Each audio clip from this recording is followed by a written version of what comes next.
King of the Monsters is the third movie in the Kaiju cinematic universe after Godzilla, which came out in 2014, and King Kong Skull Island, which came out in 2017, I want to say. Yes, I'm still wearing the Patriot hat. Yes, I'm going to be wearing the Patriot hat going forward until I find my Superman hats, okay? This is gonna be a thing. You're gonna have to get over this, okay? I promise that I will not mention anything about the catastrophe that occurred last night during Game 5, not just Kevin Durant's injury, but all the other shit that led to Toronto somehow losing that game. I'm not going to talk about any of that. Today is all about Godzilla. Like I said, Godzilla is the third film in the Kaiju cinematic universe. You got a lot of monsters showing up in this movie. Godzilla, Mothra, King Ghidorah, Rodan, among other monsters. Hey, but seriously, how could you call a timeout with 3 minutes left when your team is on a roll? Kawhi was cooking these dudes. What the fuck are you doing, Nick Nurse? Bro, that timeout was just terrible. It stalled the entire momentum of the game. It allowed Golden State to get back in it. Why? Oh my God. And what the fuck was Kyle Lowry doing, bro? Just turnovers and bad shots and shit. I mean,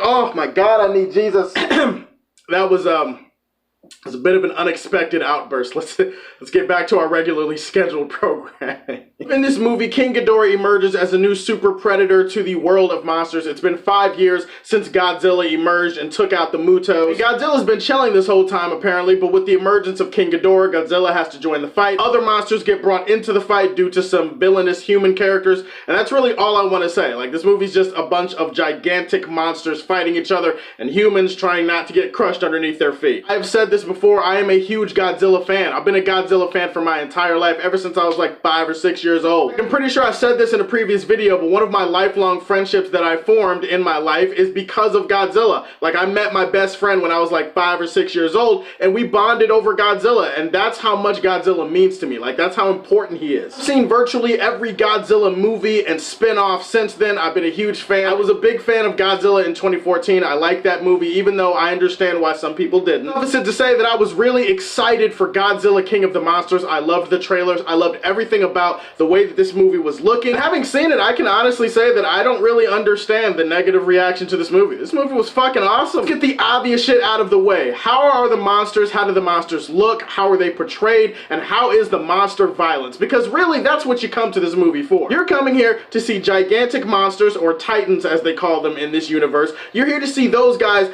beat the shit out of each other for 2.5 hours. Like, you could care less about any of the other shit. So I'm here to tell you right off the bat that in terms of monster violence, monster mayhem, monster action, all that good monster shit that you've been looking for, this movie delivers pretty much everything it's supposed to deliver on. People complained about Godzilla in 2014. There wasn't enough Godzilla, and when they did show Godzilla, they constantly cut away from him and focused on other uninteresting parts of the movie, and I totally get that. In this movie, they focus a lot more on Godzilla. Godzilla is in a lot more of the movie. He does more. He's a badass. In fact, I would say most of the monsters that show up in this movie are complete savages. Godzilla, I mean, he really puts the god in Zilla in this movie. King Ghidorah is amazing and epic, and he's just, oh my God, he's just like the perfect villain for a movie like this. Mothra, I gotta give Mike Dougherty, the director of this movie, a shout out for what he did with Mothra in this movie, because Mothra was awesome. Mothra is portrayed as kind of like the queen of the monsters. She has some great moments in here. I love her musical score. In fact, I would actually have to shout out Bear McCreary as well, because Bear McCreary did a fantastic job with the musical score for this movie. This is one of my favorite musical scores of 2019 so far. So many epic and mythical and great sounding themes that are woven into the music of this movie, but then when you take that and then you add it to the fact that they also take older themes and older musical cues from other Godzilla related media and they add it into this movie, it just brought a big smile to my face. Like, there are so many musical cues that I recognize. I'm like, this is the fan service that I wanted to see. Speaking of fan service, not only do you get the huge monster fights, you also get great Easter eggs. There are so many things as a Godzilla and Kaiju fan that you're going to see in this movie, that you're going to hear about, that people are going to talk about, and you're going to know instantly what it's from. You're going to be really excited to see more of this universe grow and evolve. For the Godzilla diehards, this movie is a fan's wet dream. From a technical standpoint, this movie feels like a masterpiece. I mean, it's got tremendous, great sound design and sound editing. Cinematography and the visuals are on point. I mean, some of the scenes in this movie look like they were ripped right out of a Michelangelo painting. I mean, it is just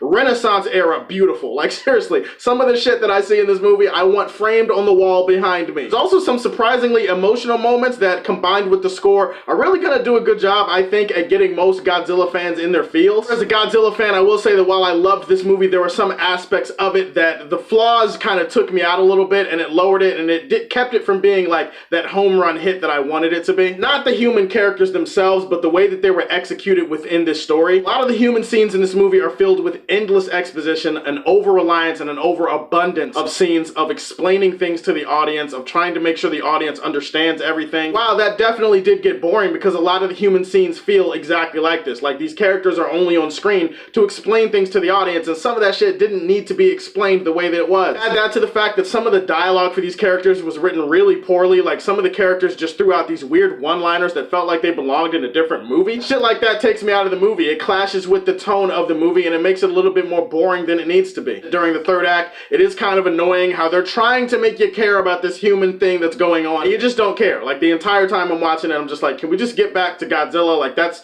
what I'm here for. It's all I care about. Can we focus on the huge monster fight going on in the background? I don't care about this. I don't care about this. Some of the reasons for the human villains in the movie and their motivations and the why they get the monsters together to start fighting, it's kind of dumb. Like, when a character sits down and tries to explain it in a scene, it just sounds more and more dumb the more you think about it. Not to mention, it sounds like a very cliched and overly familiar motivation that we've seen before. So in the end, the Godzilla fan in me wants to Superman Prime this, but I can't really go higher than the Silver Age for Man of Steel. Definitely check out Godzilla. It's a dope movie. I really enjoyed it. I don't think it deserves some of the critical lambasting that it got when it came out a couple of weeks ago. If you guys like what you see, tell me how you feel, and stay tuned to hear more from the Man of Steel.